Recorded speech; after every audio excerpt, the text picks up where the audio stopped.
નમસ્કાર વિદ્યાર્થી મિત્રો, આજે આપણે ધોરણ 10 સામાજિક વિજ્ઞાન નવું પ્રકરણ 20 ભારતની સામાજિક સમસ્યાઓ અને પડકારો એના વિશે માહિતી મેળવશું. આ જે પ્રકરણ છે એનો ગુણભાર છે 5.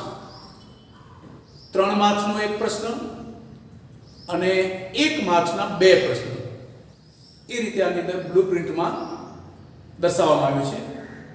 કદાચ એવું પણ બને કે 4 માર્ક્સનો એક પ્રશ્ન અને 1 માર્ક્સનો એક પ્રશ્ન પણ પૂછાઈ શકે, પણ ગુણભાર આનો 5.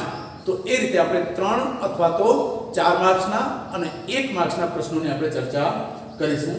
સૌ પ્રથમ આપણે જોઈએ તો વિદ્યાર્થી મિત્રો, આપણે જાણીએ છીએ કે ભારત એક વિશાળ વસ્તી અને વિશ્વની સૌથી મોટી લોકશાહી ધરાવતો દેશ છે.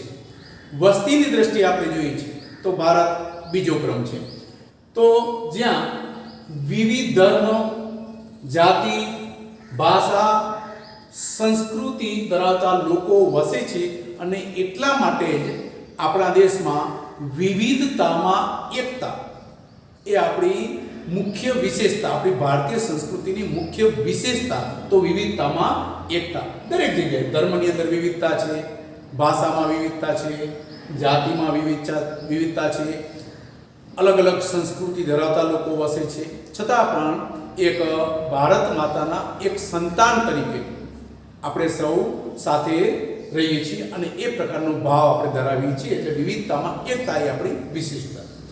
ભારતની સંસ્કૃતિ સમન્વયકારી.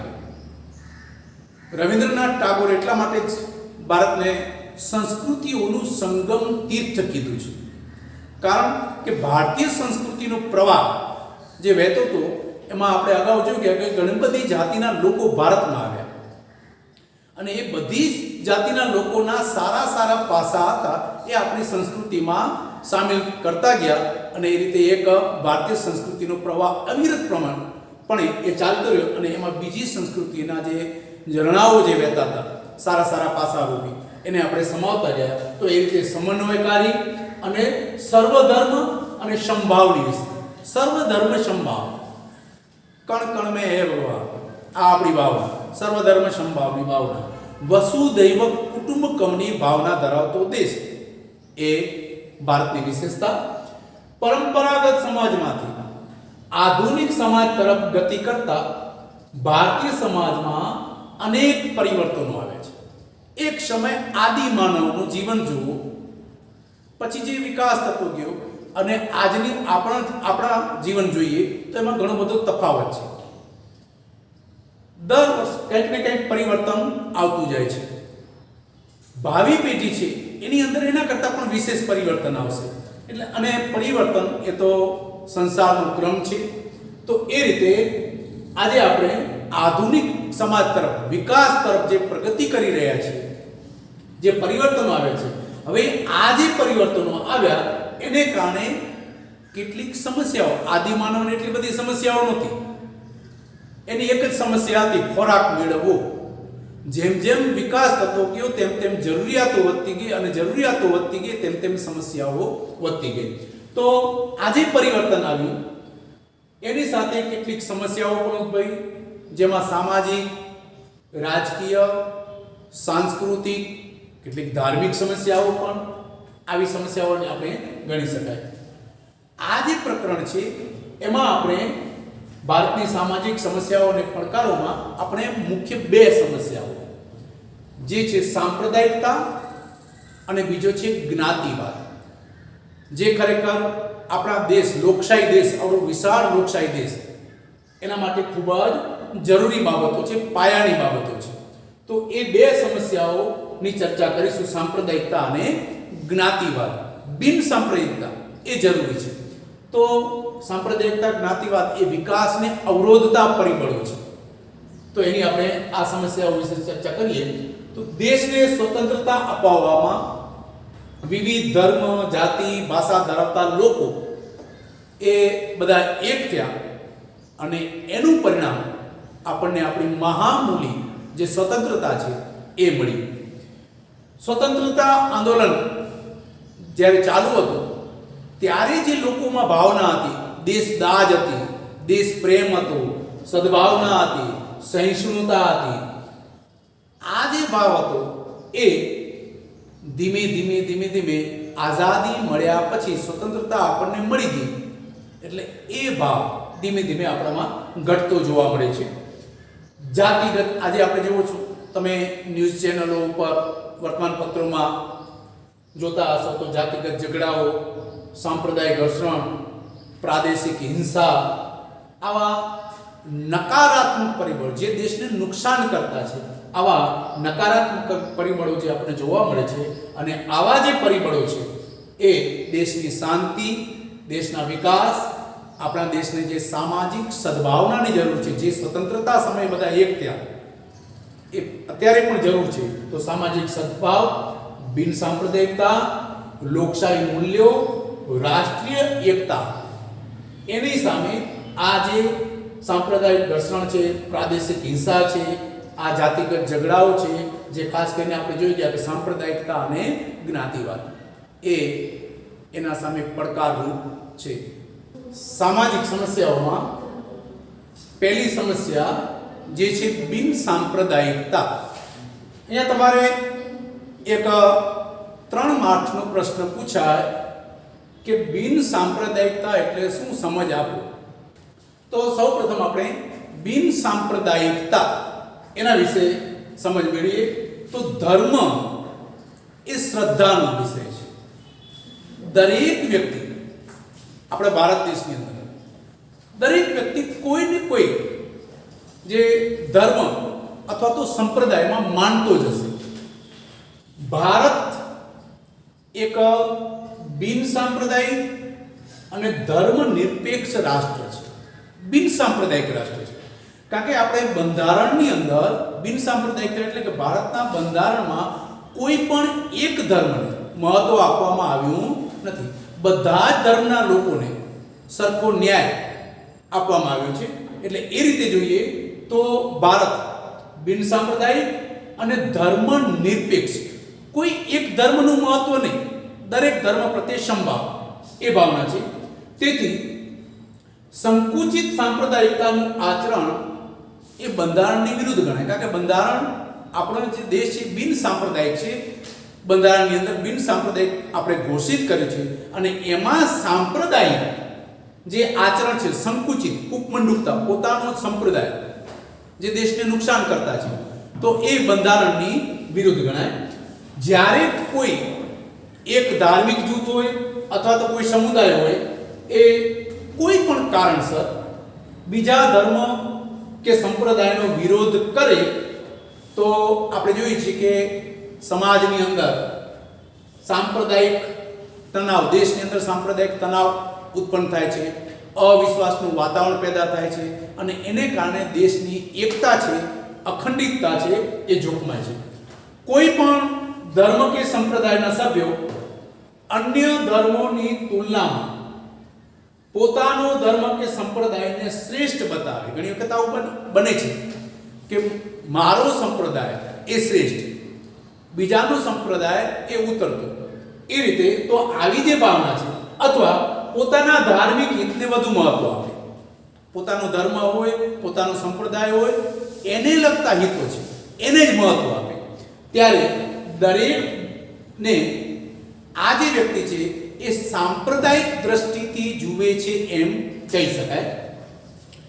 આવી જે વિચારધારા છે, સાંપ્રદાયિક વિચારધારા, પોતાનો સંપ્રદાયમાં પોતાના સંપ્રદાયનું મહત્વ, અને આવી વિચારધારા છે એ સમાજનું વિભાજન કરે છે. અને સમાજનું વિભાજન થતાં દેશની એકતા અને અખંડિતતા જોખમાય છે અને અવિશ્વાસનું વાતાવરણ પેદા થાય છે, જે દેશના વિકાસમાં અવરોધરૂપ છે. આઝાદીના આજે આપણે જોઈએ છીએ કે 7 દાયકા થયા. અગાઉ આપણે જોઈ ગયા કે જે સદભાવના હતી, જે એકતા હતી, એ આઝાદી સમયે જોવા મળતી. આઝાદીના વર્ષો બાદ એમાં ધીમે ધીમે ઓટ આવતી જાય છે અને આજે 7 દાયકા થયા એમાં વધારો થયો છે, પણ સાંપ્રદાયિકતામાં પણ આપણે ઘટાડો કરી શક્યા નથી. એટલે સાંપ્રદાયિકતાની સમસ્યા પર આપણે સંપૂર્ણપણે નિયંત્રણ લાવી શક્યા નથી. સંકુચિત સાંપ્રદાયિકતાથી દેશમાં સામાજિક તણાવ, એક સમાજનું બીજા સમાજ સામે સંઘર્ષમાં આવે છે, તણાવભર્યું વાતાવરણ થાય છે. વ્યક્તિ પોતાના જ બંધુઓને અને એને કારણે આપણે આપણા જ ભારત દેશના જ જે આપણા ભાઈઓ છે એને જ આપણે નુકસાન કરીએ છીએ. સમાજમાં મતભેદ અને ધૃણાનું વાતાવરણ ઊભું થાય છે. સાંપ્રદાયિકતા, હિંસા કે ઝઘડા પણ એક સંપ્રદાયના લોકો બીજા સંપ્રદાયની હિંસા કરે છે, એની સાથે ઝઘડાઓ કરે છે. આ રીતે અવિશ્વાસનું વાતાવરણ પેદા થાય. આ બધી જ બાબતો ભારત જેવા મહાન લોકશાહી દેશ માટે એની વિચારધારા, રાષ્ટ્રીય એકતા અને રાષ્ટ્રના વિકાસ માટે ખતરારૂપ છે. તો આપણે આ બિન સાંપ્રદાયિકતા 3 માર્ક્સનો પ્રશ્ન જોયો. બિન સાંપ્રદાયિકતા 3 માર્ક્સનો આપણે પ્રશ્ન જોયો. હવે એક પ્રશ્ન પૂછાય કે બિન સાંપ્રદાયિકતા એટલે શું? સાંપ્રદાયિકતાને દૂર કરવાના ઉપાયો જણાવો. તો અથવા તો 3 માર્ક્સનો એમ જ પ્રશ્ન પૂછે કે સાંપ્રદાયિકતાને દૂર કરવાના ઉપાયો જણાવો. એ રીતે પણ 3 માર્ક્સનો પ્રશ્ન પૂછાય. તો બીજો જે મુદ્દો છે સાંપ્રદાયિકતા સામે સંઘર્ષ. તો સાંપ્રદાયિકતા એ વ્યક્તિ, સમાજ અને રાષ્ટ્રના વિકાસને અવરોધતું પરિબળ છે. આપણે અગાઉ જોઈ ગયા તેમ. તેથી સાંપ્રદાયિકતાને દૂર કરવાના ઉપાય એ ખૂબ જ જરૂરી છે. એવા ઉપાયની આપણે ચર્ચા કરીએ તો પહેલો ઉપાય છે નાગરિક અને સરકારે સાંપ્રદાયિક તત્વો સામે સખ્તાઈપૂર્વક સામનો કરી તેને દૂર કરવાના પ્રયત્નો કરવા જોઈએ. કોઈ નાગરિક અને સમાજ બંને પક્ષ પ્રયત્નો થવે. ફક્ત સરકાર છે કાયદાઓ ઘડે એનાથી સાંપ્રદાયિકતા દૂર થાય નહીં, પણ કાયદાઓનો કડક અમલ થાય. અને એ જ રીતે નાગરિકો છે એ પણ બિન સાંપ્રદાયિકતાની ભાવના કેળવે. અને આવો કોઈ પણ સાંપ્રદાયિક વ્યક્તિ હોય તો એને સમાજની અંદર ખુલ્લો પાડવામાં આવે. તો જ આપણે આ સાંપ્રદાયિકતા છે જે દેશને નુકસાન કરતા છે એને દૂર કરી શકશું અને આપણે સાચા અર્થમાં બિન સાંપ્રદાયિક બની શકીએ. બીજું, શિક્ષણમાં અને અભ્યાસક્રમોમાં બધા ધર્મોની સારી બાબતો, સર્વધર્મ સમભાવ, દરેક ધર્મના જે સારા પાસા છે એ સારા પાસાઓને આપણા શિક્ષણના અભ્યાસક્રમની અંદર સામેલ કરવા જોઈએ. અને શાળાની અંદર વસુધૈવ કુટુંબકમની ભાવના પોસાય, રાષ્ટ્રવાદ વિકસે, દેશ પ્રત્યેનો પ્રેમ એ જાગૃત થાય. એટલા માટે સર્વધર્મ પ્રાર્થના અને સામાજિક પર્વો, રાષ્ટ્રીય જે પર્વો આવે એ પર્વોની ઉજવણી કરવી જોઈએ, જેથી કરીને બાળકોમાં તમામ ધર્મ પ્રત્યે સમભાવ, સર્વધર્મ સમભાવની ભાવના કેળવાય બાલ્યાવસ્થાથી જ. તો એ રીતે ત્રીજો જોઈએ તો સાંપ્રદાયિક વિચાર આધારિત રાજકીય પક્ષોને માન્યતા આપવી જોઈએ નહીં. અને ચૂંટણી માટે પણ ચોક્કસ આચાર સંહિતા હોય છે. કોઈ પણ પક્ષ આવી સાંપ્રદાયિક ભાવના ફેલાવી અને વિજય માટેના પ્રયત્નો કરતો હોય ને અને સમાજને ગુમરાહ કરતો હોય તો કડક આચાર સંહિતાનો અમલ કરાવવો જોઈએ. ને આવા પક્ષ વિરુદ્ધ પણ કાયદેસરની ચૂંટણી પંચે કાયદેસરની કાર્યવાહી કરવી જોઈએ. એ ઉપરાંત ચોથું જોઈએ તો રેડિયો, ટીવી, સિનેમા આવા જે દ્રશ્ય અને શ્રાવ્ય સાધનો છે એ સાધનો દ્વારા સર્વધર્મ સમભાવ એ ભાવના કેળવાય એવા એનો પ્રચાર કરવો જોઈએ, એનો પ્રસાર કરવો જોઈએ. અને રાષ્ટ્રહિત અને રાષ્ટ્રવાદને પ્રોત્સાહન આપે એવા કાર્યક્રમો પ્રસારિત કરવા જોઈએ. ધાર્મિક વડાઓ અને રાજકીય નેતાઓએ સાથે મળી ક્યારેક દેશની અંદર આવું અવિશ્વાસનું વાતાવરણ પેદા થાય તો દરેક ધર્મના વડાઓએ અને રાજકીય નેતાઓએ મધ્યસ્થી કરી અને સાથે મળી આવી સાંપ્રદાયિકતાની જે ભાવના છે એને નાથવાનો પ્રયત્ન કરવો જોઈએ. સાંપ્રદાયિકતાને દૂર કરવા ખાસ કરીને યુવાનોમાં, કારણ કે યુવાધન એ મુખ્ય ધન છે. દરેક દેશના માટે મુખ્ય ધન હોય તો તે છે યુવાધન. જે દેશના યુવાનો જેટલા શિક્ષિત એ દેશનો એટલો વિકાસ સારો. તો ખાસ કરીને યુવાનોમાં બિન સાંપ્રદાયિકતા અને વૈજ્ઞાનિક દ્રષ્ટિકોણ વિકસે એવા પ્રયત્નો થવા જોઈએ. આ માટે સરકારે જ નહીં પણ સમાજે પણ, સરકાર તો પોતાના રાષ્ટ્રવાદના વિકાસ માટે યોગદાન આપતી જ હોય, પણ સમાજે પણ જાગૃત બનવાની જરૂર છે. એટલે સમાજે પણ વિશિષ્ટ પ્રયત્નો કરવા જોઈએ. ધર્મ, જ્ઞાતિ, પ્રાંત અને ભાષાથી ઉપર રાષ્ટ્રહિત અને રાષ્ટ્રનું ગૌરવ છે એ આપણે ભૂલવું જોઈએ નહીં. આપણો ધર્મ પછી પહેલો ધર્મ છે એ રાષ્ટ્રહિત. રાષ્ટ્ર ધર્મ એ પહેલો ધર્મ છે, પછી આપણો ધર્મ. તો રાષ્ટ્રહિત, રાષ્ટ્ર ગૌરવ એને આપણે ધ્યાનમાં રાખવું જોઈએ. આવી સમજ લોકોને એકતા આપણે, તો જ આપણે વસુધૈવ કુટુંબકમની ભાવના આપણે અંગીકાર કરી છે, અથવા તો આપણે એ ભાવનાથી જોડાયેલા છીએ એવું કહી શકીએ. તો લોકોને એકતા આપણે બાંધે છે અને તે રાષ્ટ્રવાદ અને રાષ્ટ્રીય એકતાને પોષે છે. ભારતની સામાજિક સમસ્યાઓમાં બીજી સમસ્યા જ્ઞાતિવાદ. અહીંયા પણ તમારે પ્રશ્ન પૂછાય 3 માર્ક્સનો કે ભારતની સામાજિક સમસ્યાઓમાં જ્ઞાતિવાદ એ સમસ્યાઓની ચર્ચા કરો. તો જ્ઞાતિવાદ ભારતની સામાજિક વ્યવસ્થામાં જ્ઞાતિઓનું અસ્તિત્વ સદીઓથી રહ્યું છે. આમ જોઈએ તો ભારતની જે સામાજિક સંરચના છે એ જ્ઞાતિ પર આધારિત છે. જ્ઞાતિ વ્યવસ્થાની પ્રારંભિક પરિકલ્પના આજે છે તેના કરતાં પ્રાચીન સમયમાં ભિન્ન હતી. આજે આપણે જન્મ આધારિત જ્ઞાતિ વ્યવસ્થા છે. પ્રાચીન સમયમાં એવું કહેવાય છે કે કર્મ આધારિત એ જ્ઞાતિ વ્યવસ્થા હતી. તો એ રીતે આપણે જોઈએ તો ભિન્ન છે. સમાજની જરૂરિયાતોની પરિપૂર્તિ, એટલે સમાજમાં જે પ્રકારની જરૂરિયાતો હતી એ જરૂરિયાત પ્રમાણે અને શ્રમ વિભાજન, શ્રમનું આખું વિભાજન 4 ભાગમાં વિભાજન કરી અને 4 વ્યવસાયો, અને એ 4 વ્યવસાયો પર આધારિત વર્ણ વ્યવસ્થા હતી. અને એમાં મુખ્ય 4 વર્ણ બ્રાહ્મણ, ક્ષત્રિય, વૈશ્ય અને શૂદ્ર એના કર્મને આધારિત એ પ્રમાણે 4 વ્યવસાયોમાં એનું વિભાજન કરી અને આ 4 પ્રકારની વર્ણ વ્યવસ્થા હતી. જ્ઞાતિ આધારિત નિવાસ વ્યવસ્થા અને વ્યવસાય તથા વ્યવસાય આધારે આવકના સ્ત્રોત, જેનો વ્યવસાય એ પ્રકારે એની આવક હતી. સમાજમાં આવક જૂથને આધારે કેટલીક જ્ઞાતિઓ ઓછી આવક મેળવતી 4 વ્યવસાય પ્રમાણે વિભાજન કર્યું હતું. અને એ વ્યવસાયના આધારે અમુક વ્યવસાયો, જે નિમ્ન વ્યવસાયો હતા, જેમાં આવક ઓછી હતી એવા વ્યવસાયો હતા, એમાંથી સમાજના અન્ય જ્ઞાતિ સમૂહોથી આર્થિક સ્થિતિમાં આવી જે જ્ઞાતિઓ, આવી જે વ્યવસાય કરતી હતી એ જ્ઞાતિઓ નબળી રહી.